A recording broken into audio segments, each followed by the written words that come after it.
Eu quero que você abra em Lucas, capítulo de número 15. Deus tem uma palavra aí para nós aí. Lucas, capítulo de número 15.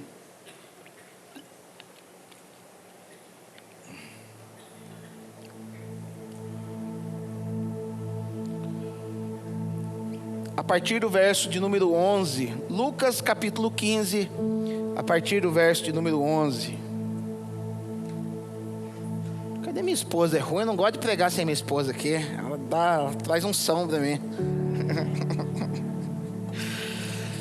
Vamos lá.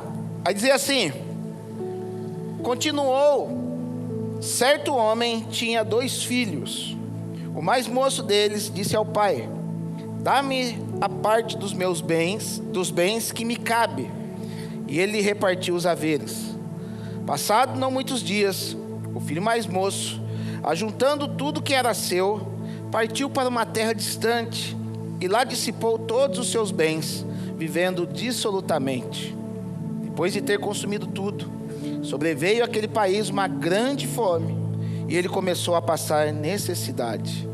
Então ele foi e se agregou a um dos cidadãos daquela terra, e este o mandou para os seus campos a guardar porcos. Ali desejava ele fartar-se das alfarrobas que os porcos comiam, mas ninguém lhe dava nada.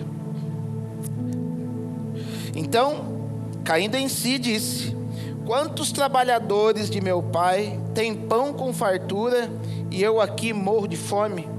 Levantar-me-ei e irei ter com meu pai. E lhe direi: pai, pequei contra o céu e diante de ti, já não sou digno de ser chamado teu filho. Trata-me como um dos teus trabalhadores. E levantando-se, foi para seu pai. Vinha ele ainda longe, quando seu pai o avistou, e compadecido dele, correndo, o abraçou e beijou. E o filho lhe disse: pai, pequei contra o céu, do céu e diante de ti, e já não sou digno de ser chamado teu filho. Feche teus olhos, vamos orar ao Senhor. Senhor Jesus, nós clamamos e somos imensamente gratos pela tua palavra, meu Pai. Em nome de Jesus, eu quero, a partir desse momento, declarar que os ouvidos de cada um que aqui está, meu Pai, sejam aguçados, e que o coração de cada um venha se abrir, meu Pai, para receber aquilo que o Senhor tem para derramar sobre as nossas vidas nessa noite. Espírito Santo, dai-nos, Senhor, da tua graça, dai-nos, Senhor, do teu entendimento. Passeia nos nossos corações aqui nesta noite. Começa a trabalhar em corações nesta noite que estão congelados. Começa a trabalhar nessa noite em corações que estão aflitos, meu Pai, em nome de Jesus. Eu declaro uma movimentação de anjos ao redor desta casa. Eu declaro a movimentação do Espírito Santo sobre esta casa. E que pessoas que estão incomodadas comecem a sentir a paz que excede todo entendimento. Espírito Santo, começa a trabalhar nessa casa. Começa a mover ainda mais o teu Espírito. Nós ansiamos por ti. Nós ansiamos pela tua paz. Nós ansiamos pela tua correção. Oh, Espírito Santo, vem conosco nessa noite. É que eu te peço, meu Pai, em nome de Jesus. Em nome de Jesus. Gente, frutos maduros. Você vai entender por que eu coloquei esse título nessa mensagem. Porque às vezes você vai ler essa parábola, né? Que eu não gosto de chamar de parábola do filho pródigo. Aprenda uma coisa: todos esses títulos que tem em cima das escrituras não fazem parte da versão original. E alguns títulos não vai ter nada a ver com aquilo que Deus está falando, tá? Porque se eu pudesse dar um nome para essa parábola, eu iria dizer que ela é a parábola do Deus que ama seus filhos. Porque ela não fala somente do filho pródigo, ela fala também de um filho que talvez tenha mais problema do que o filho pródigo. Mas a gente não está aqui para julgar os filhos, a gente está aqui para poder fluir naquilo que Deus... Jesus, quando ele está sentado na casa dos religiosos, você percebeu que sempre os religiosos estão ali na parada, né? Sempre eles estão ali para sentar com Jesus e cutucar Jesus. E Jesus lá atrás do capítulo 14, ele está sentado com esses caras. E de repente eles olham para Jesus e falam assim: esse cara senta com um fariseu, esse cara senta com um bebum, senta com prostituta. Cara estranho isso aí, fora do padrão religioso que a gente estabeleceu. E aprenda uma coisa: você que se sente fora do padrão deste mundo, não fora do padrão para poder viver pecado, mas você que vive uma vida pautada nas Escrituras e se sente um peixe fora d'água, bem-vindo ao clube. Esse é o clube que Jesus quer levar você. Porque Jesus não tem um aquário para você viver, Jesus tem um universo de amor para você poder fluir nele. E num aquáriozinho que a religião quer te prender, você não vai conseguir viver isso. Então Jesus, ele começa a contar parábolas para mostrar que aqueles caras estavam errados. E você já percebeu que nas Escrituras, para que serve parábola? Eu lá atrás, eu achava que parábola servia para eu entender melhor aquilo que Jesus estava falando. Só que eu não entendia nada, eu lia a parábola, eu não entendia nada. Daí um dia eu fui ver Mateus capítulo 13. Depois você lê lá na sua casa, vai estar escrito que a parábola é para quem não tem nada a ver com Jesus não entender mesmo. Ele fala assim: eu vou falar em parábolas para eles, para que eles ouçam, mas não se convertam. Porque eu falei isso na escola de sabedoria hoje de manhã. A gente precisa acabar com o mito do Jesus legalzinho. Jesus não era um cara legalzinho, Jesus é um cara justo.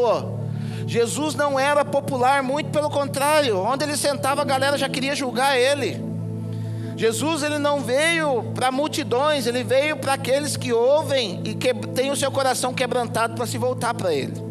Mas não tem padrão, não tem regra para Jesus. A regra para Jesus é um coração quebrantado.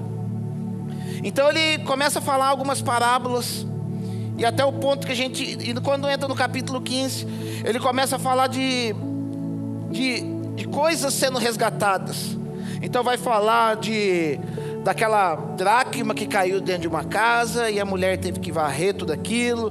Vai falar da ovelha perdida, que o cara tinha 100 ovelhas e uma se desgarrou, ele deixou as 99 no deserto para ir atrás daquela desgarrada. Que muitas pessoas usam essa parábola errada, por sinal. Porque essa parábola, olha o que ele vai falar no final. Ele vai falar que os céus se alegram mais por uma ovelha que é resgatada do que 99 que não precisam de salvação, ou que não precisam se arrepender. Agora eu pergunto para você: qual de nós, por mais cristãos que nós sejamos, que não precisa se arrepender? Todos nós temos que ter arrependimentos diários de pecados que nós cometemos. Ou seja, ele está falando assim: eu prefiro correr atrás de uma pessoa que está precisando do que 99 hipócritas que não se arrependem diariamente diante de mim. Porque se você entrou aqui nessa noite achando: eu já sou de Jesus, está tudo certo, está tudo resolvido na minha vida, a partir de agora é só benção, não vai rolar essa benção para você. Sinto muito te decepcionar nessa noite.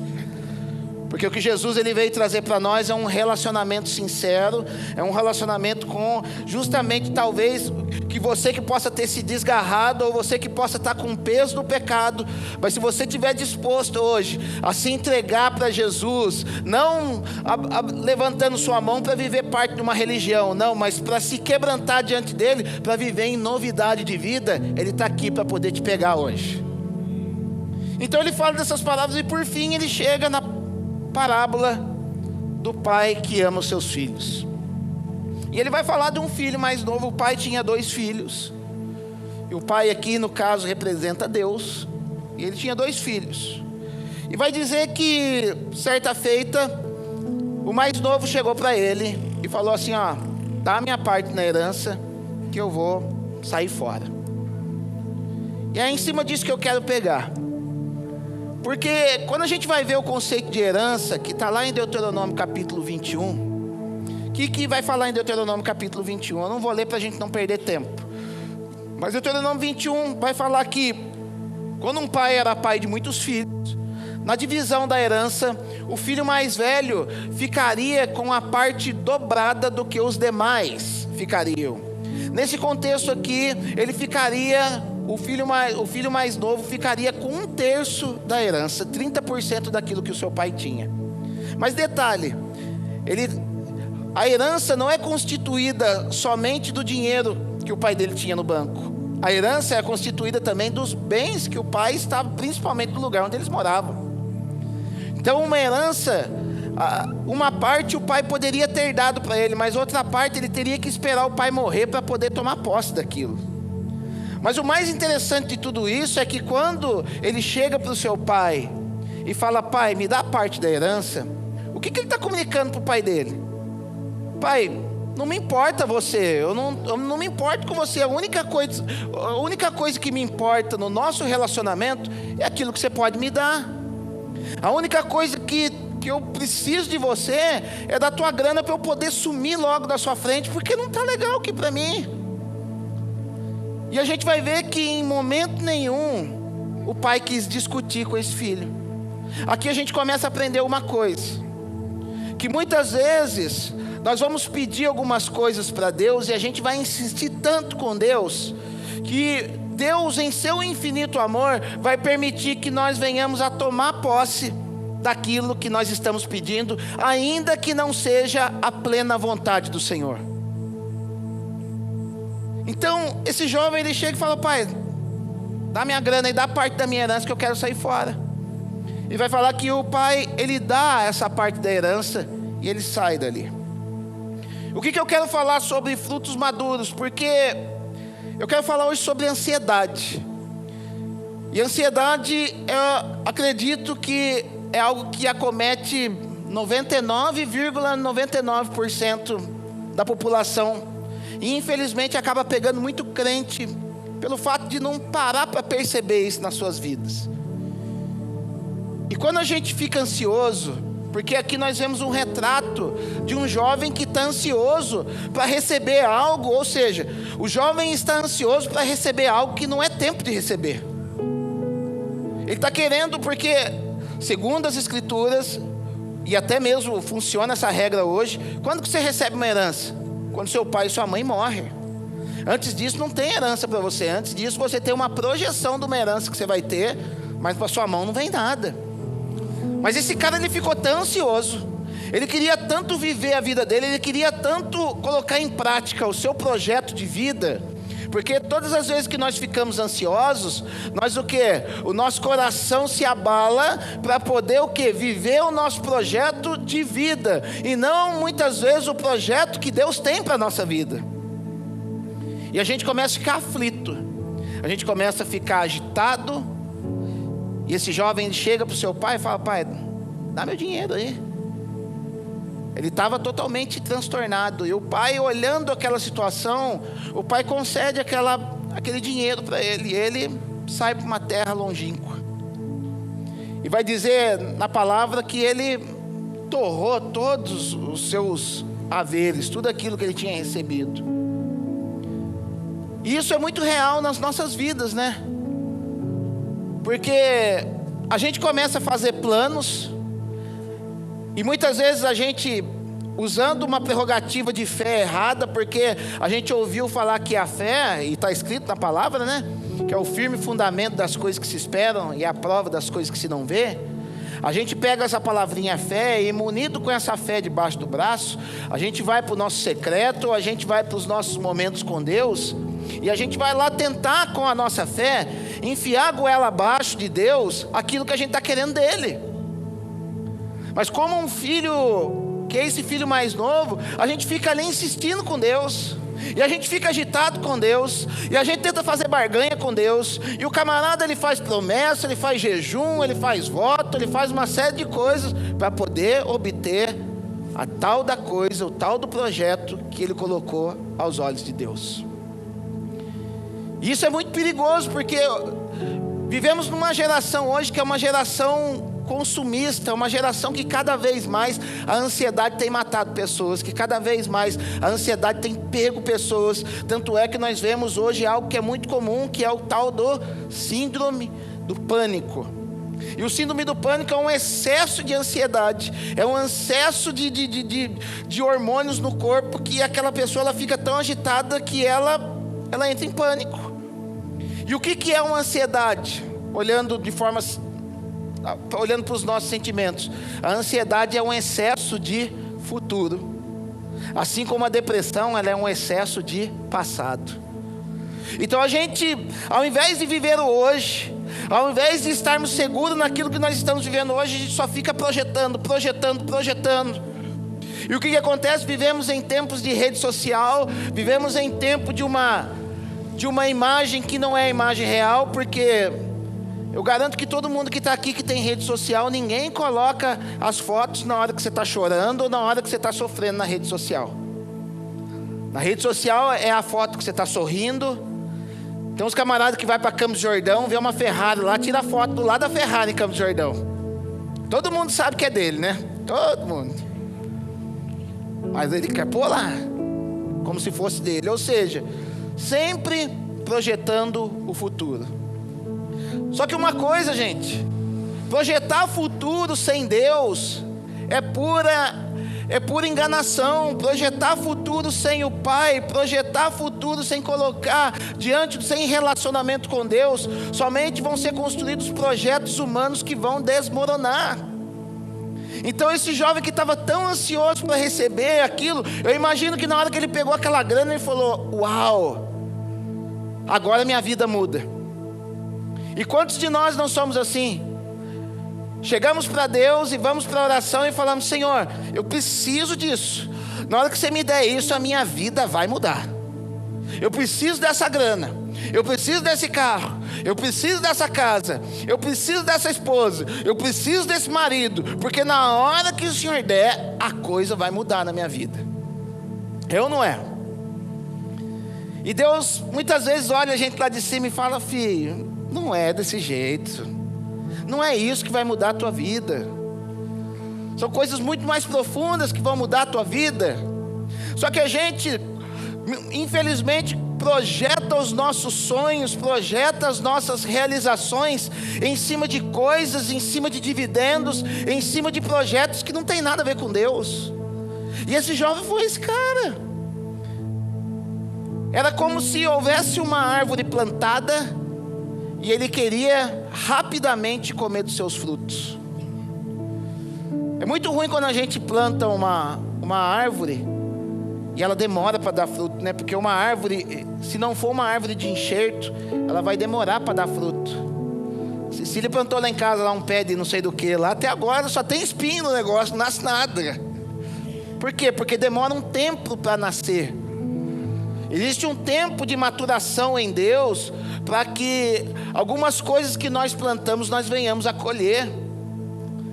Só que a ansiedade, ela corrói o nosso coração a tal ponto da gente não ver esses frutos sendo colhidos de forma mais rápida. Então observe para você ver, a gente vive numa geração hoje, no plantio, uma geração que vive à base de alimento transgênico. E o que é o alimento transgênico? É o homem que olhou e plantou e falou: demora muito para nascer, essas coisas que Deus fez está demorando demais. Eu preciso dar uma mexidinha no projeto de Deus para que a coisa produza mais rápido. Afinal, eu tenho necessidades. Porque sempre a gente coloca algo diante de Deus como uma necessidade que precisa ser suprida, senão a gente morre. Senhor, se não me der isso, eu vou morrer. Então, o camarada, ele foi para o laboratório, ele inventou uma sementezinha chamada semente transgênica. E essa semente transgênica, ela é plantada, ela tem uma resistência maior a pragas e ela nasce com um tempo muito mais rápido do que uma semente original. Só que tem um problema. O transgênico, ele causa doenças nas pessoas. O transgênico faz um estrago violento no organismo das pessoas. Por isso que a gente vê o excesso de pessoas cancerosas nesses últimos tempos. Por quê? Não é só pelo transgênico, mas é muito por causa do transgênico. A gente vê que esse transgênico, ele é tão perigoso que as abelhas começam a sumir do mundo. E fizeram uma projeção que se as abelhas sumirem, em pouco tempo a população do mundo vai se extinguir. E não é notícia alarmista, não, isso é real. Por quê? Tentando mexer num projeto de Deus, tentando mexer no tempo que Deus estabeleceu para as suas coisas. E quando nós somos tomados com ansiedade, é a mesma coisa. É como se nós estivéssemos num projeto transgênico diante de Deus, num projeto que não é o que Deus planejou para nós. Esse jovem foi isso. Então quando ele pega aquilo que ele precisava, ele vai para uma terra onde tudo deu errado na vida dele. Nós temos que aprender a viver por princípios, não por meio de regras, mas por meio de princípios estabelecidos por Deus. E Deus, se Ele estabeleceu um princípio em que algo é plantado e que algo vai demorar um tempo de maturação para poder ser gerado, aquilo tem um propósito, aquilo tem uma razão de ser. E deixa eu dizer um negócio: enquanto aquilo não acontece, enquanto o fruto não sai, acalma o teu coração, porque Deus está cuidando da tua vida. O problema é que a nossa fé, que a gente diz que é fé, que entra dentro de um quarto para poder pedir aquilo que a gente quer e não aquilo que o Senhor projetou para nós, ela tem nos corroído, porque o nosso conceito de fé está errado. Porque o conceito original de fé é o quê? Não é eu enfiar a goela abaixo o meu projeto em Deus, mas é eu levar para Deus as minhas necessidades e Deus trabalhar no meu coração para que eu tome o projeto dele para a minha vida, para que aí sim eu tenha a paz de Deus na minha vida. Então fé não é você viver aquilo que você quer viver, fé é você viver aquilo que Deus quer que você viva. Mas é diferente, né? Hoje a gente chega para os lugares, você é crente? É. Mas eu estou passando por tal dificuldade. Mas louco, mas você não tem fé? Foi aquilo que Satanás falou para Jesus. Jesus está lá no deserto com uma necessidade. Qual que era a necessidade de Jesus? Pão. O cara estava 40 dias sem comer, andando no deserto, andando numa terra seca, andando numa terra que não tinha o que fazer. E Satanás, ele veio querer apressar o processo de Jesus e fala assim: faz o seguinte, transforma essas pedras aqui em pão, acelera o processo. E Jesus olha para a cara dele falando assim: eu não preciso. Jesus, lógico, Jesus fala assim: nem só de pão viverá o homem, mas de toda palavra que sair da boca do Senhor. Mas sabe o que Jesus queria dizer para ele? Eu não vou estourar os processos, eu não vou queimar a largada, eu não vou fazer as coisas antes do tempo, porque ao invés de comer pão, eu prefiro ser o pão da vida. Ao invés de você receber algo do Senhor, o Senhor tem um projeto para você, não para que você seja abençoado, mas Deus tem um projeto para que você seja o abençoador.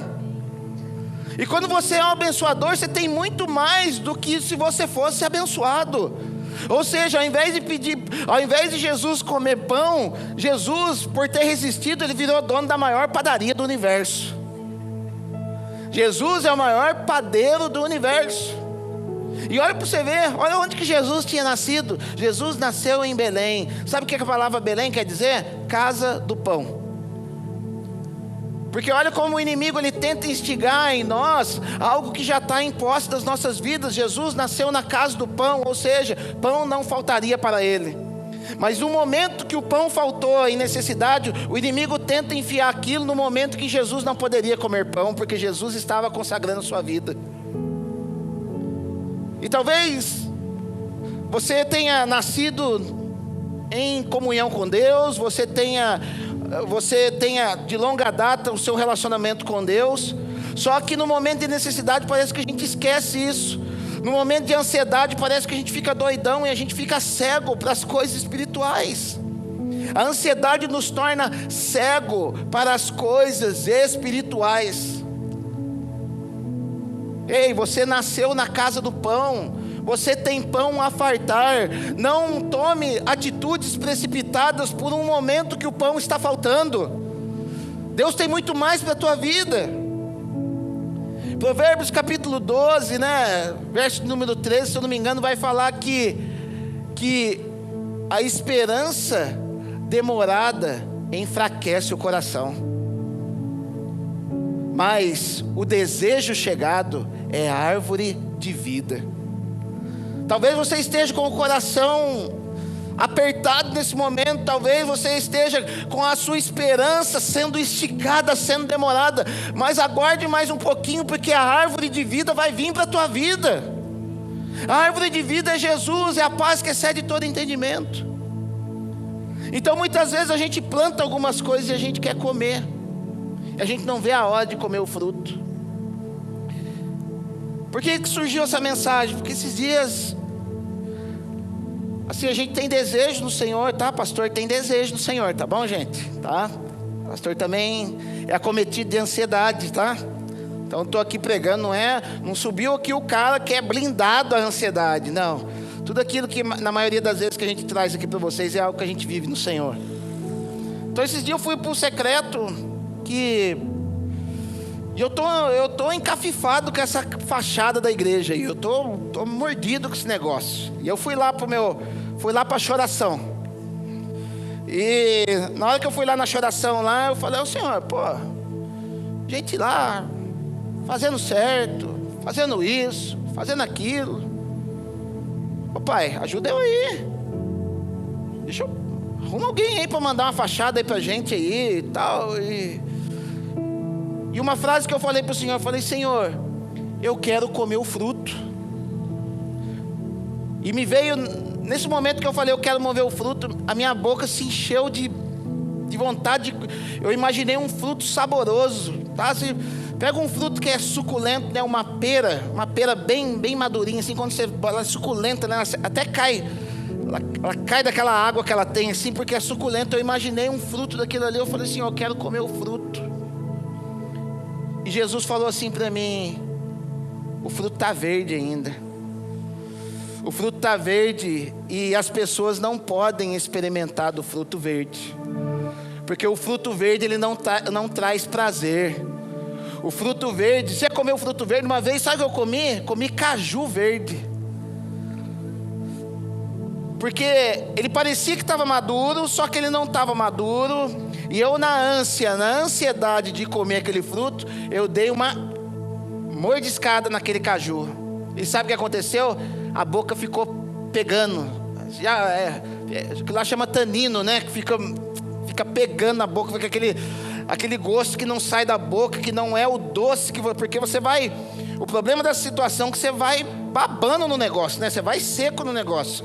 Só que na hora que você morde, a boca enche de amargura. E eu falei, Senhor... E Ele falou, o fruto enquanto estiver verde, ele não pode ser colhido. E daí Ele começou a me dar alguns exemplos de frutos. E eu falei assim, mas Senhor, o fruto está verde, mas já teve situações que eu fui no supermercado e eu peguei um fruto verde e ele amadureceu na minha fruteira. Não tem jeito a gente dar uma negociada aí? Porque a gente vai, né, na choração, você vai negociar com Deus, né? Na essência isso aí, não adianta a gente querer bancar o super-homem aqui. Na essência, a gente vai para a choração para negociar com Deus. Então é ali que sai voto, sai um monte de coisa, sai jejum, sai um monte de coisa, que depois às vezes nem rola, né? A maioria aborta no processo, infelizmente. Aí Ele falou assim, mas até mesmo as frutas verdes, ela tem um tempo para poder ser colhida. Se você a colher verde demais, você vai colocar na sua fruteira, ela vai apodrecer verde. E eu lembrei de uma vez que eu fui na feira e comprei mamão meio verde. Porque mamão é ruim a gente comprar porque ele é todo molenga, né? Então eu falei, eu vou comprar esse mais durinho, que ele vai amadurecer na minha fruteira. Aconteceu 2 vezes comigo, com mamão e com abacate. Então eu pus na fruteira verde e fiquei lá aguardando ele amadurecer. E o negócio verde, 1 semana verde, 2 semanas verde. Eu falei, eu vou cortar esse negócio. Na hora que eu cortei, o negócio estava uma pedra, estava duro. Ele estava apodrecendo verde. E o Senhor falou assim, vai na internet, pesquisa sobre esse tipo de fruto. E eu fui na internet e lá estava escrito que existe o fruto, ele tem fases de maturação. E se realmente estiver muito verde, você pode recolher e vai amadurecer na fruteira. Mas existe uma fase do fruto que se chama verde maduro.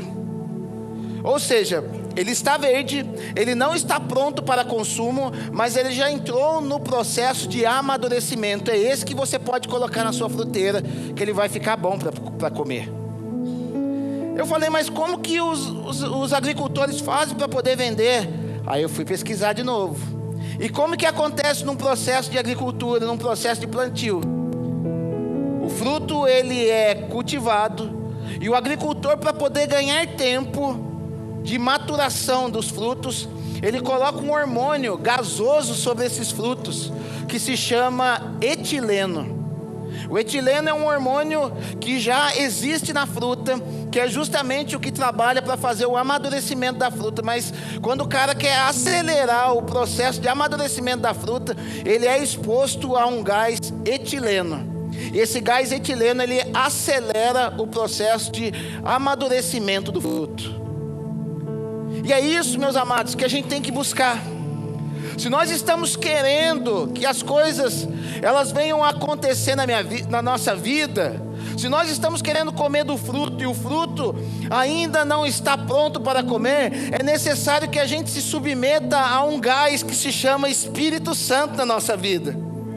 E somente esse gás chamado Espírito Santo, porque o Espírito Santo no hebraico, o nome dele é Ruá, e Ruá quer dizer vento, quer dizer sopro.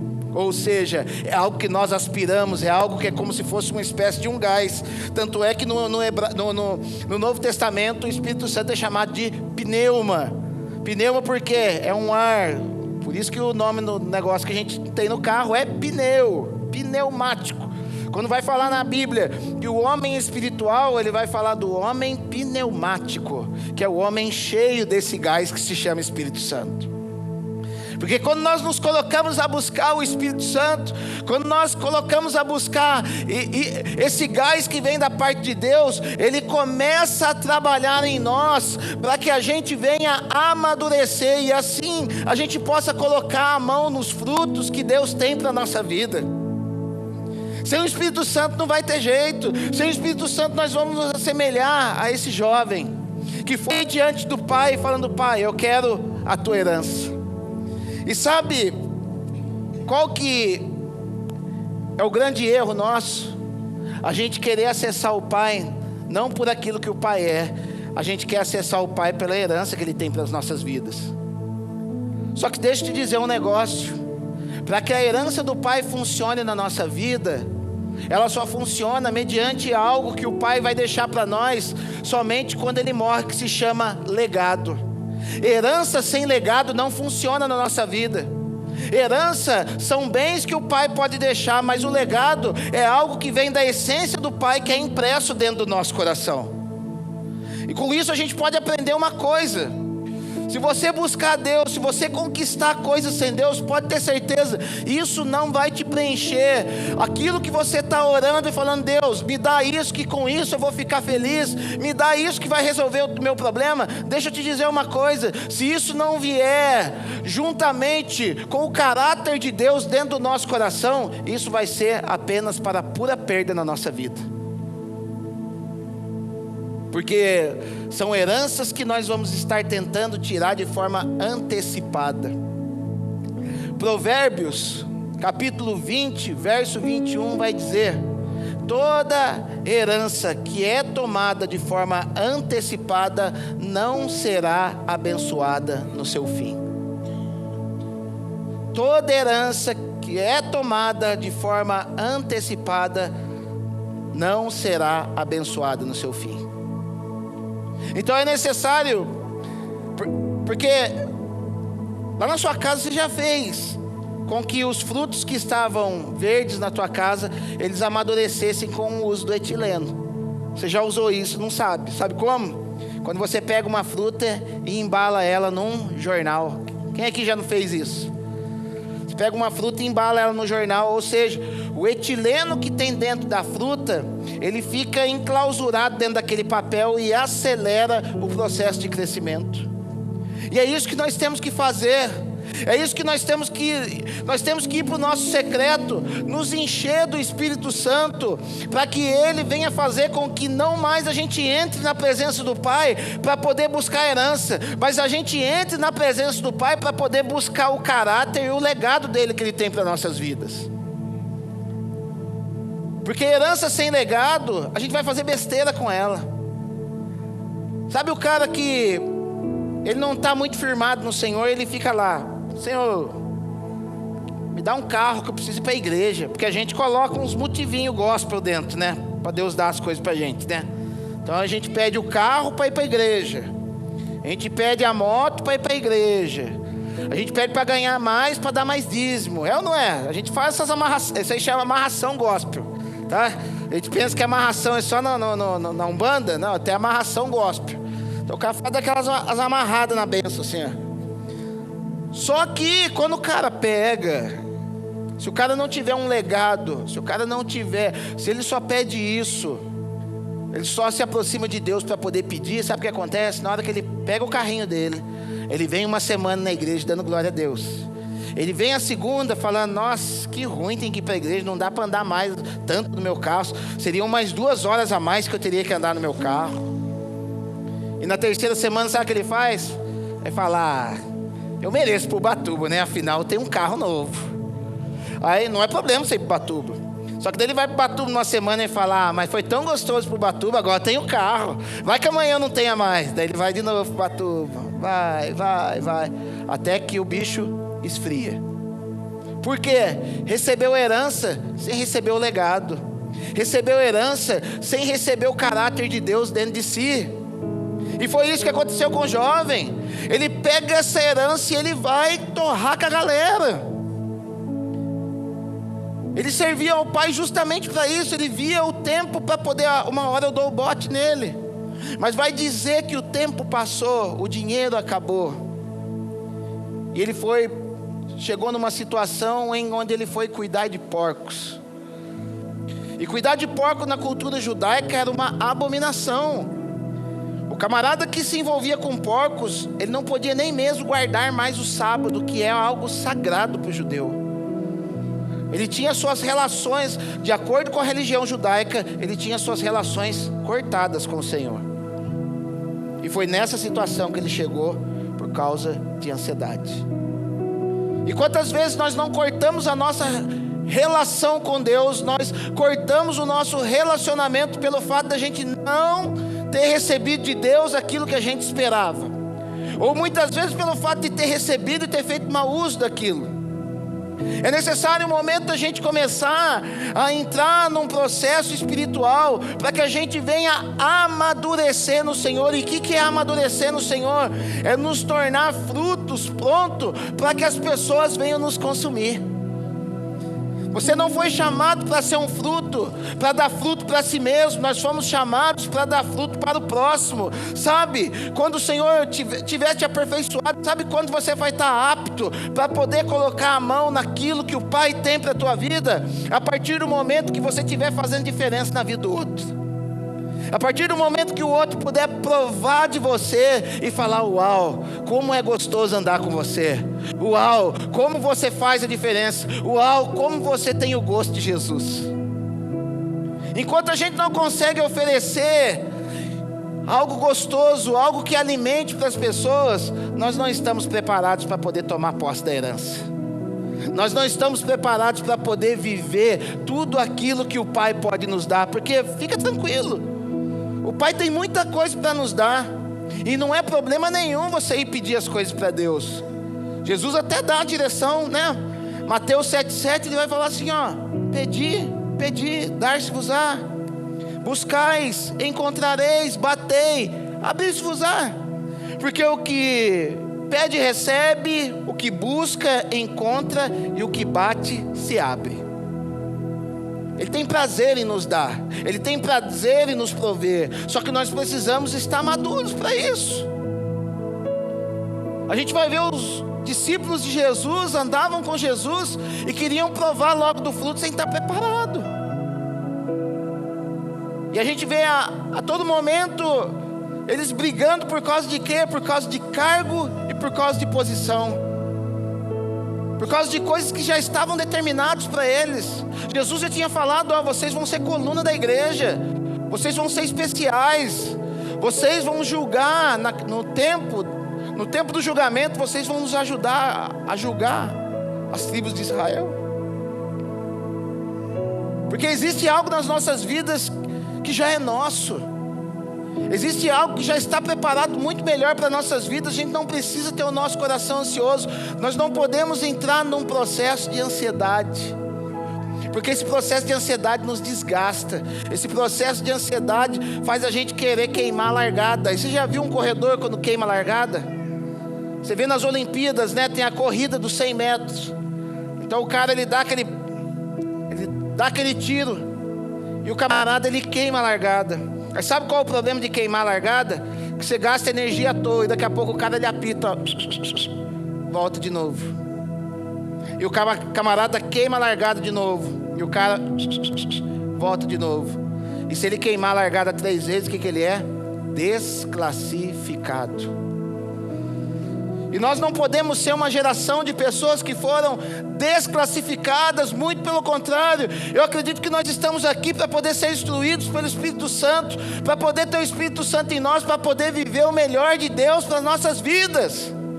Porque Ele tem uma promessa para que a gente tenha uma vida, e uma vida em abundância. Mas eu pergunto, todos estão vivendo em vida abundante? Você está vivendo a vida abundante? Algumas coisas parece que não batem na nossa vida. Parece que a gente olha na Escritura e fala: e eu? E Deus está olhando lá de cima e falando para nós: eu quero maturidade da tua parte. Eu quero que você entre num processo de respirar o etilênio espiritual que eu tenho para a tua vida, porque você precisa estar maduro para as pessoas comerem daquilo que você provém. Só que a gente parece que se fecha, né, num casulo. E a gente entra nesse processo de infantilidade no Senhor. Como uma criança mimada, a gente fala: eu quero. E Deus está falando lá de cima: eu tenho para te dar, mas você precisa estar maduro para poder usar. Eu vou te dar, eu tenho. A frase do Senhor para nós é: o que eu tenho para você está guardado. Aguarda o teu tempo, porque Ele vai prover isso para nós. E esse jovem, ele fez mau uso do dinheiro que ele tinha do pai. E quando ele olha aquelas pessoas comendo daquelas alfarrobas dos porcos, aquela planta ruim, o cara estava sofrendo na vida. O cara começou a passar tribulação. Quando agimos por ansiedade, quando queimamos a largada, quando comemos o fruto sem que esteja na hora de comer, o resultado é tribulação na nossa vida. Tribulação porque Deus é ruim, Ele castiga? Não. Tribulação como consequência das nossas más ações. Quantas pessoas, né, tinham um bom emprego. Mas eu preciso ir fazer tal coisa, preciso. Aí o camarada ele abandona o bom emprego e vai ver, quebra a cara, porque abandonou o seu emprego. Tinha um cara que trabalhava comigo, que trabalhava perto de mim. Era porque falava que Deus tinha um chamado para a vida dele, que ele precisava sair da empresa, que ele precisava isso, que Deus falou com ele. Porque nessas horas é muito difícil a gente tratar com as pessoas. Porque você vai falar com as pessoas, mas vai falar: mas é isso mesmo? Aí a pessoa, para poder justificar o seu desejo: mas Deus falou comigo.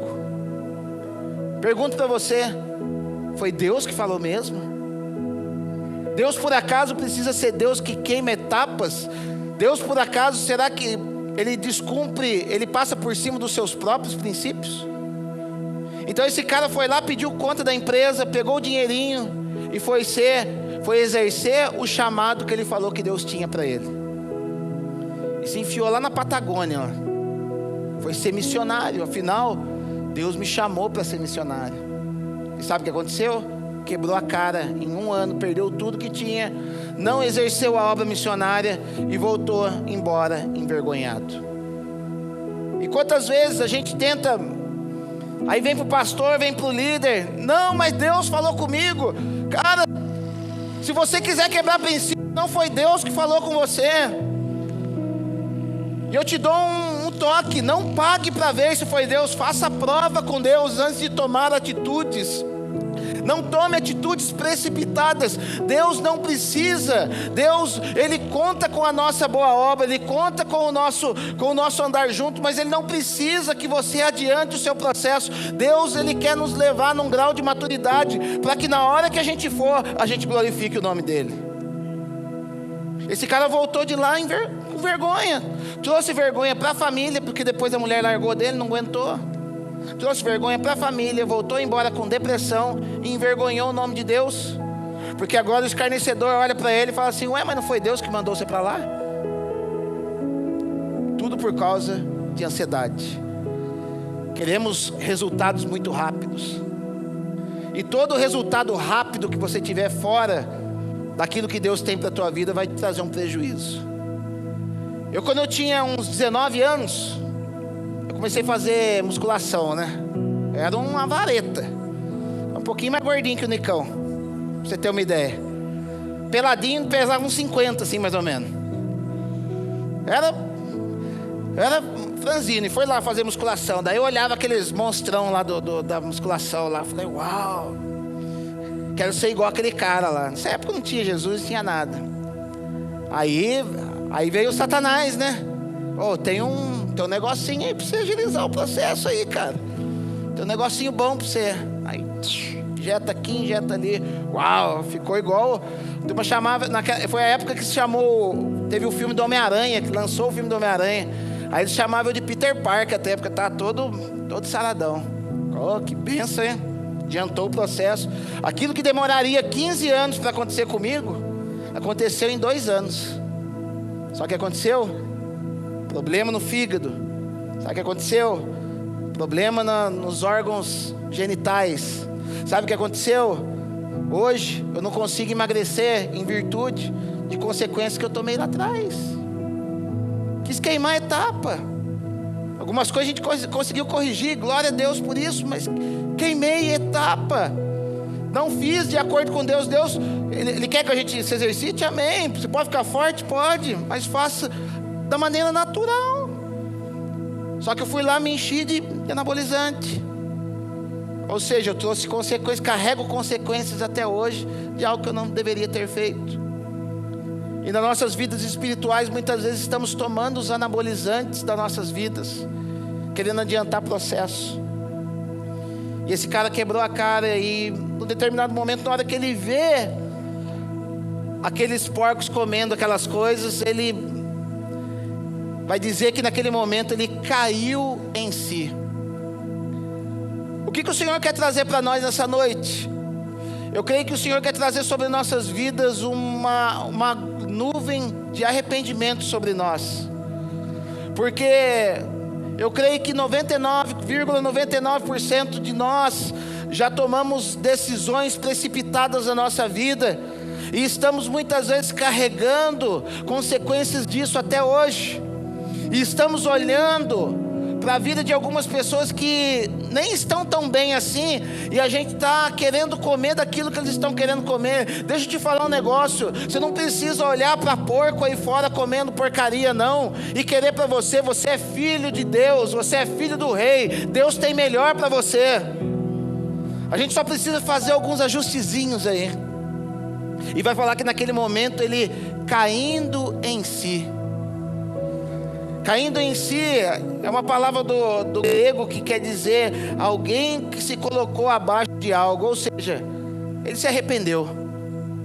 E arrepender, gente, não é olhar e falar: pô, que consequência, chorar por aquilo que aconteceu. Não. Se arrepender é olhar e falar: o que eu poderia ser e não estou sendo. Porque Deus, Ele não se baseia naquilo que é bens. Ele não se baseia em bens. Ele não se baseia naquilo que Ele pode dar. Ele não se baseia em coisas materiais. Mas Deus, Ele se baseia na construção do nosso ser segundo o caráter de Cristo. É o momento que Ele pensa e fala: eu poderia estar lá sendo igual ao meu pai, mas eu estou aqui no meio dessa porcaria aqui. Então ele vai, daquele momento que ele se arrepende, no momento que ele cai em si, ele fala assim: ó, levantar-me-ei, irei ter com meu pai.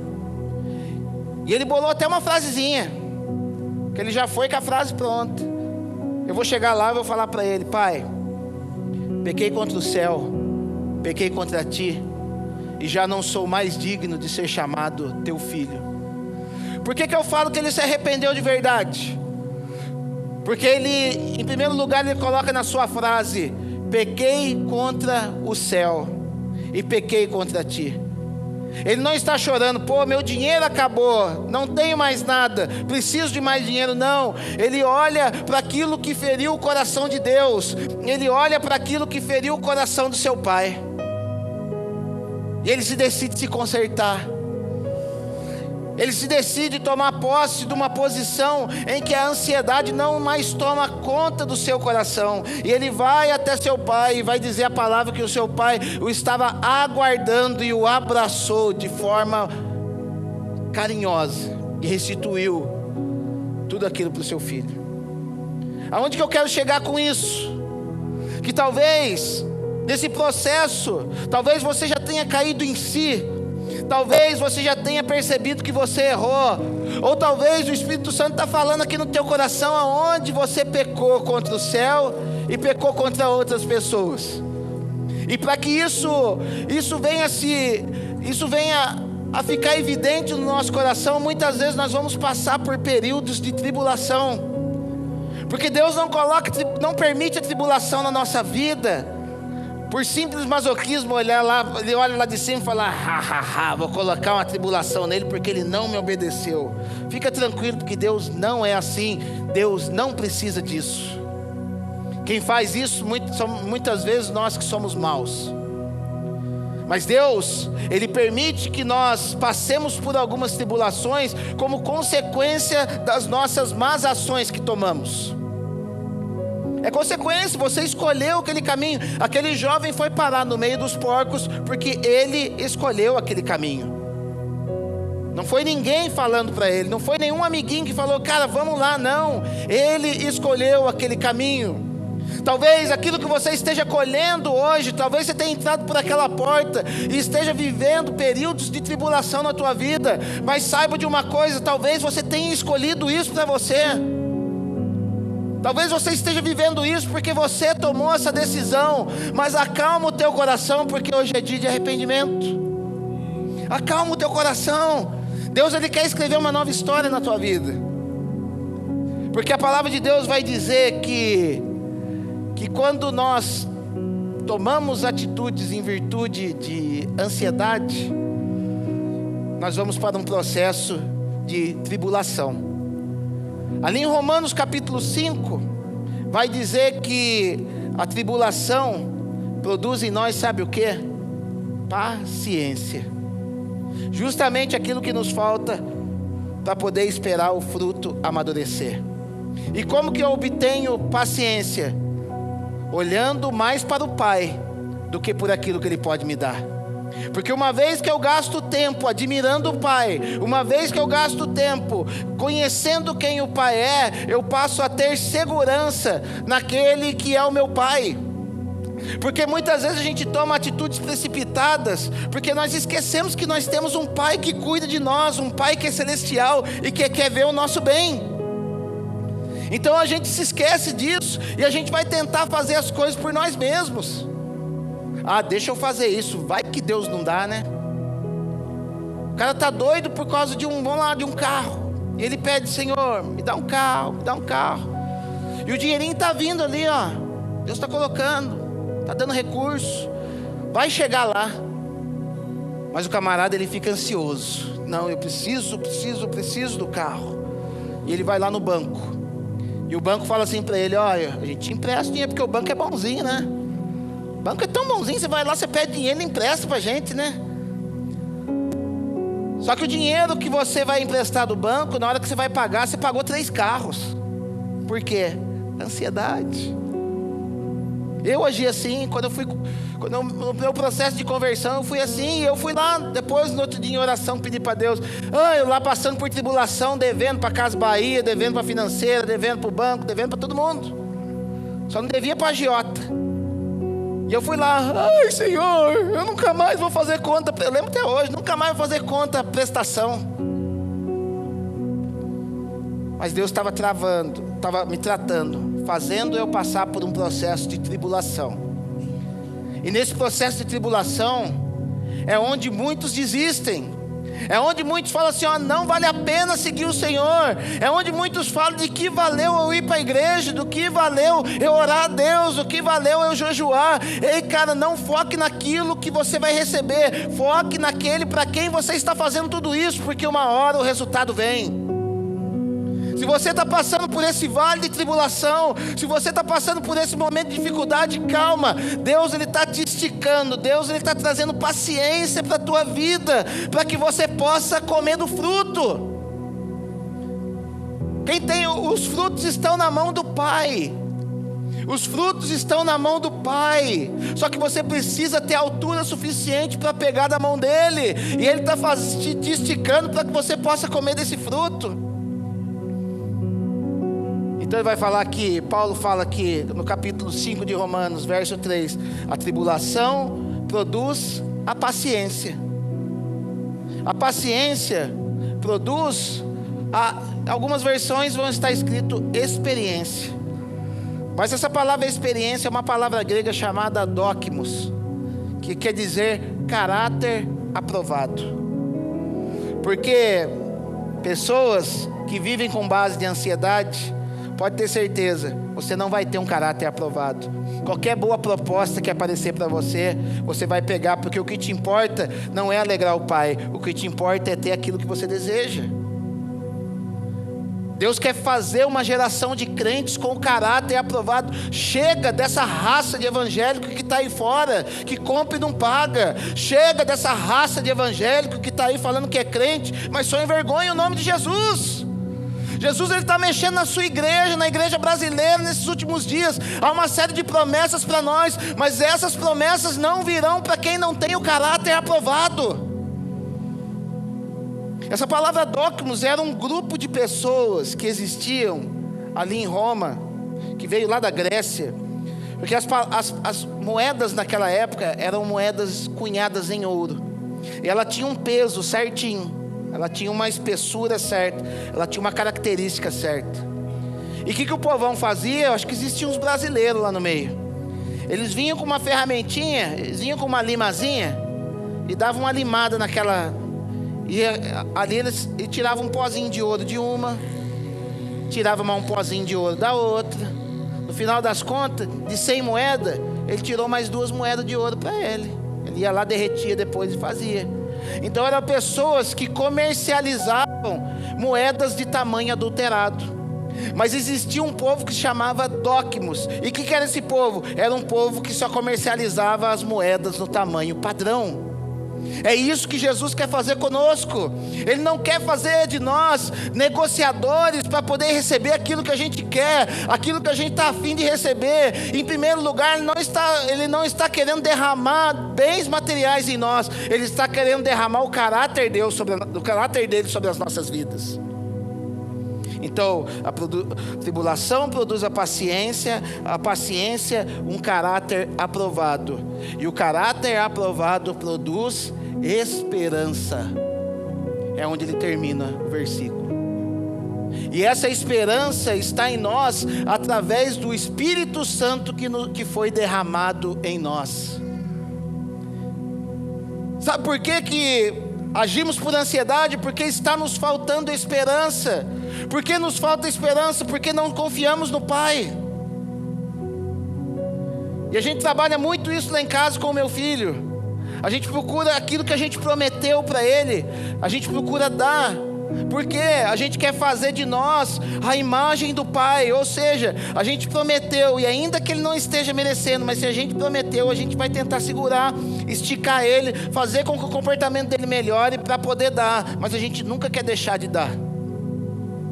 É lógico, existem algumas emergências que acontecem na nossa vida que talvez a gente não possa dar, mas se prometeu, dê, porque Jesus, uma vez que Ele promete as coisas para nós e a gente está bem firmado nele, a ansiedade não penetra no nosso coração, porque nós estamos firmados não naquilo que Ele nos dá, mas nós estamos firmados no caráter de Jesus.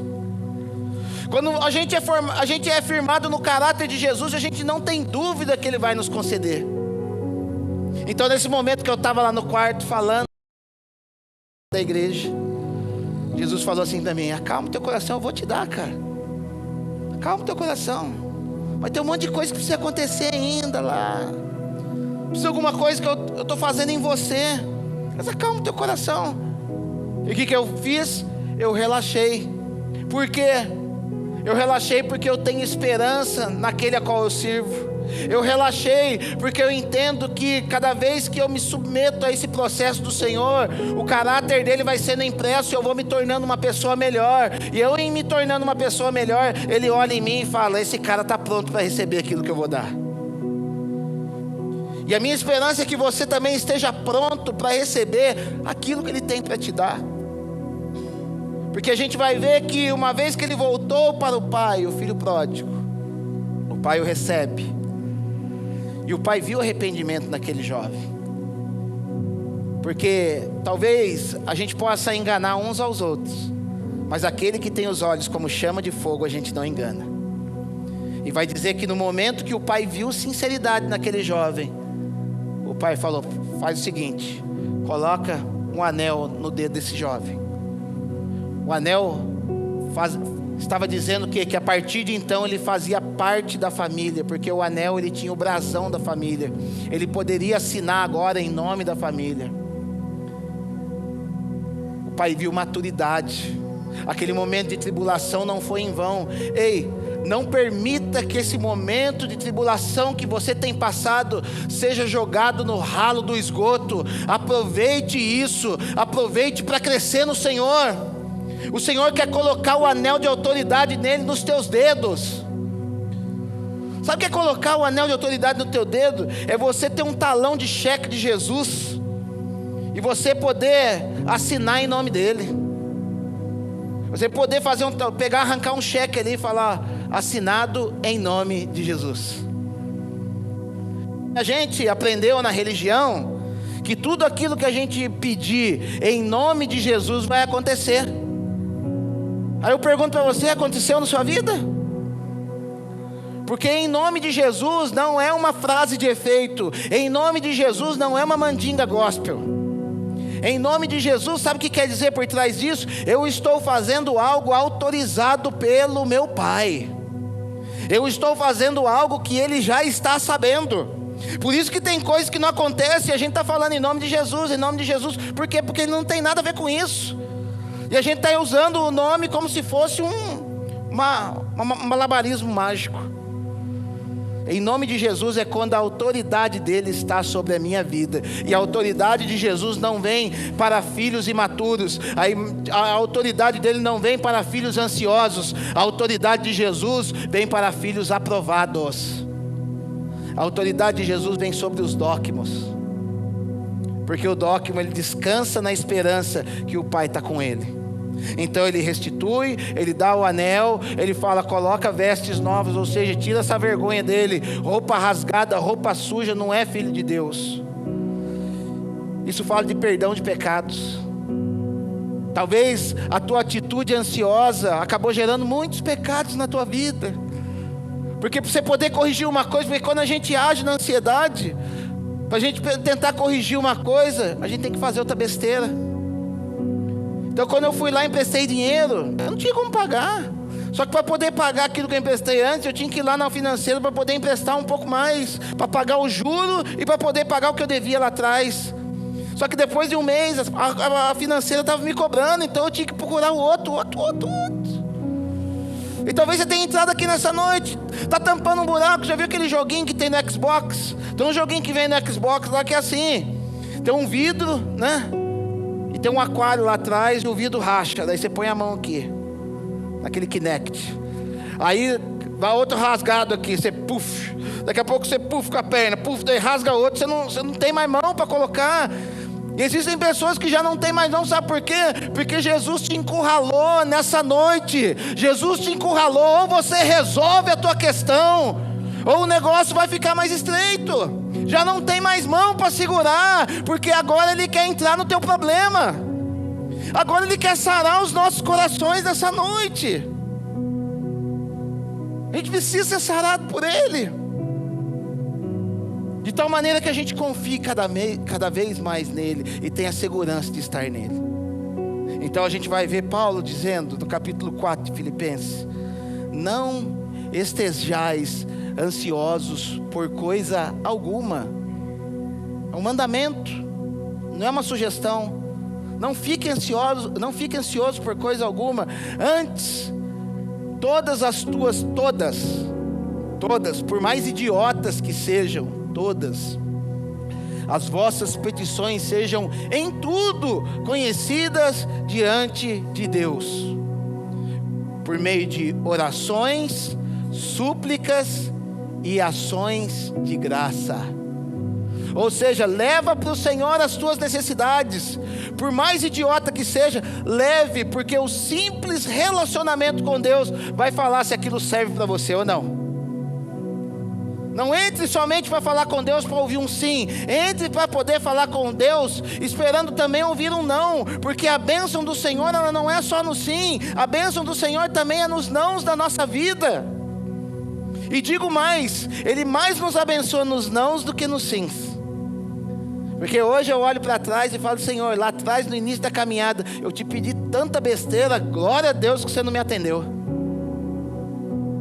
Eu contei esse testemunho lá na casa de recuperação sexta. Estava lá na igreja, lá eu pedia lá uma varoa, falei: aquela ali, tem aquela ali que eu... Aí eu fui lá pedir para Deus, lá, dá aquela menina lá para mim, tal. Sabe o que Deus fez? Meteu a porta na minha cara, pau! Eu fiquei ofendido com Deus? Nem um pouquinho. Continuei confiando nele e querendo uma esposa para mim. Só que aquela fechada de porta que Deus deu me abriu para poder conhecer a Elisandra.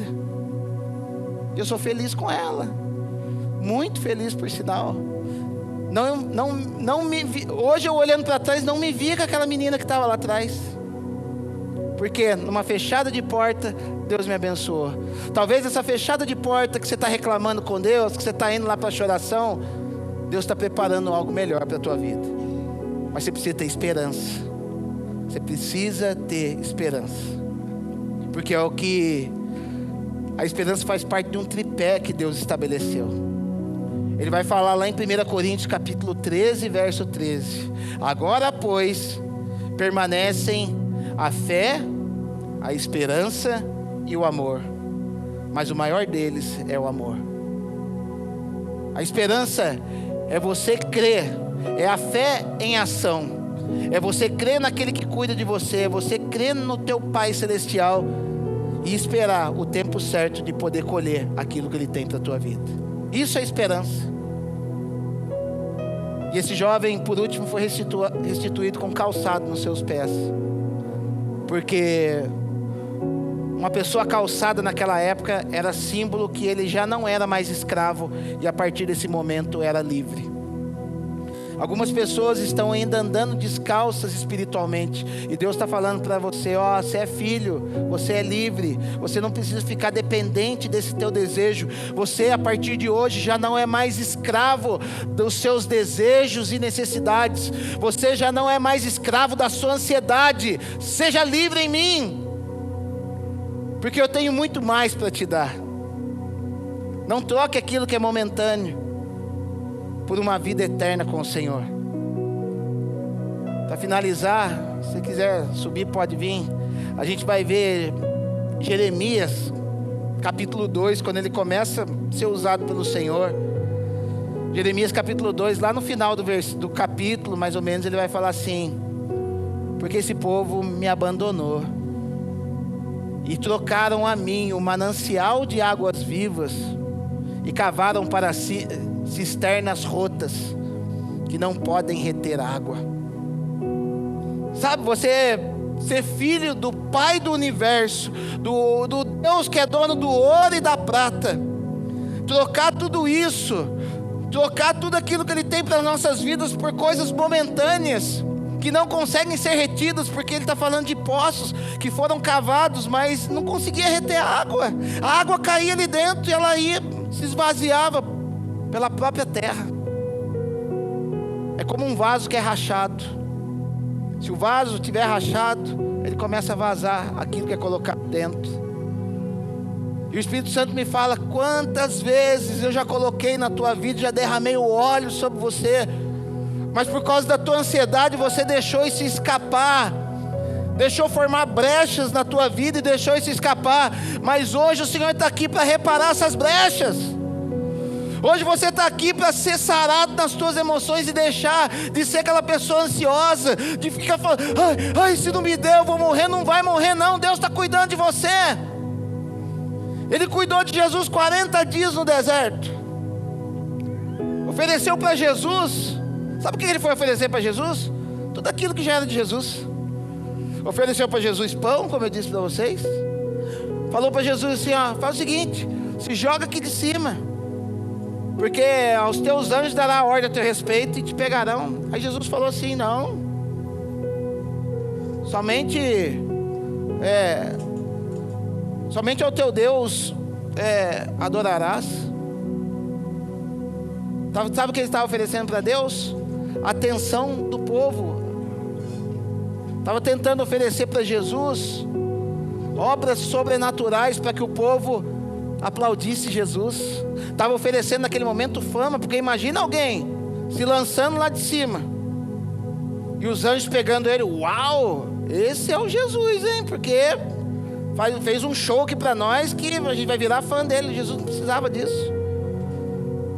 E depois Satanás fala assim: tá vendo esse mundão aí, tudo isso será seu se você prostrado me adorar. E Jesus fala assim para ele: só Deus prestará culto. Por quê? Porque o mundo já era dele. O mundo já era de Jesus. Jesus já estava na iminência de recuperar o mundo para ele. Mas faltava um período, faltava uma coisa para que Jesus recuperasse o mundo: a cruz precisa morrer. Para que coisas venham se materializar na tua vida, para que a ansiedade venha a ser lançada por terra de uma vez por todas, você precisa morrer para o seu próprio ego, para os seus próprios desejos, para as suas próprias manias, para as suas próprias razões, para os seus próprios direitos. Já percebeu que crente é cheio de direito? Eu vou lá na igreja, eu vou lá enfiar o dedo na cara do pastor lá, porque eu tenho direito disso. Eu vou lá no meu serviço lá, eu vou lá reivindicar os meus direitos. Deixa eu falar um negócio para você: morto não tem direito nenhum não. Você morreu, filho, morreu, não tem direito nenhum. Mas quem garante coisas lá de cima para quem não tem direito aqui na terra é Jesus Cristo. Mas a partir do momento que você falar que você quer os seus direitos, sabe o que ele vai falar? Então vai buscar os seus direitos então. E é onde a gente quebra a cara. Aí é onde você vai querer se vingar da pessoa que te fez mal. É onde você vai querer chegar para o teu chefe e enfiar o dedo na cara dele. É onde você vai querer fazer um monte de coisa com a força do teu braço. E sabe o que você vai lucrar com isso? Enfado, canseira, tristeza. Mas a partir do momento que você entende que você não tem mais direitos, que você está nas mãos do Pai, que Ele vai te conceder aquilo que deseja o teu coração, você descansa e deixa Ele trabalhar na tua vida. Salmo de número 37, ele vai dizer assim: deleita-te também no Senhor, e Ele concederá o que deseja o teu coração. Sabe por que você está nessa sua ansiedade? Sabe por que você está dando cabeçada? Sabe por que você está ainda tomando remédio para ansiedade? Porque você ainda não se deleitou no Senhor. Sabe o que é deleitar no Senhor? Você está caminhando com o Senhor, o projeto é lá, você saiu daqui, o projeto é lá.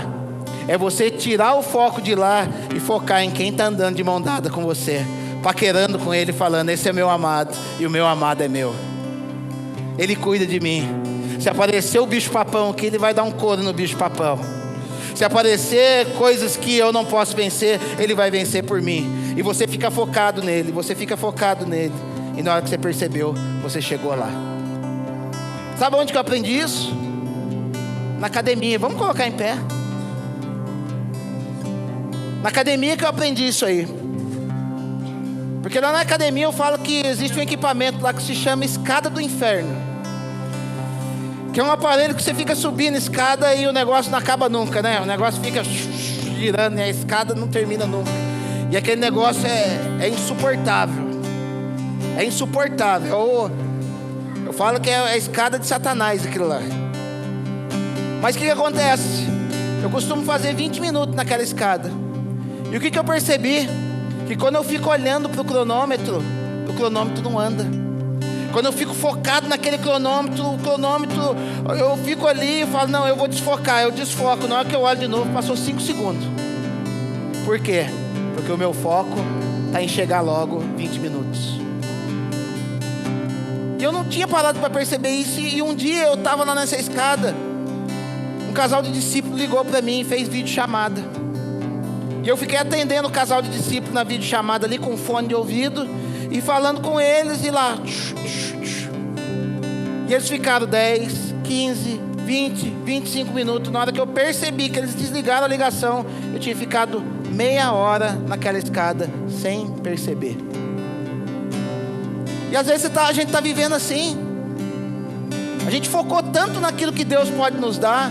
A gente focou tanto até mesmo numa promessa que Deus deu. Porque Deus, se Ele prometeu, Ele vai dar. Números capítulo 23, verso 19 vai dizer: porque Deus não é homem para que minta, nem filho do homem para que se arrependa, dizendo Ele, não o fará. É promessa. Se Ele prometeu, foca nele, não foca naquilo que Ele prometeu. Se você tem um desejo, foque nele, não no teu desejo, porque na hora que você menos perceber, se deleitando no Senhor, o negócio já chegou nas tuas mãos e você vai partir para a próxima. Hoje o Senhor está aqui para curar a tua ansiedade, está aqui para curar o teu coração aflito, para que não seja mais uma esperança demorada. Por isso, se você tem esse desejo de ser sarado na tua ansiedade, aqui pronto para você poder orar. Nós vamos orar e nós vamos repreender isso em nome de Jesus.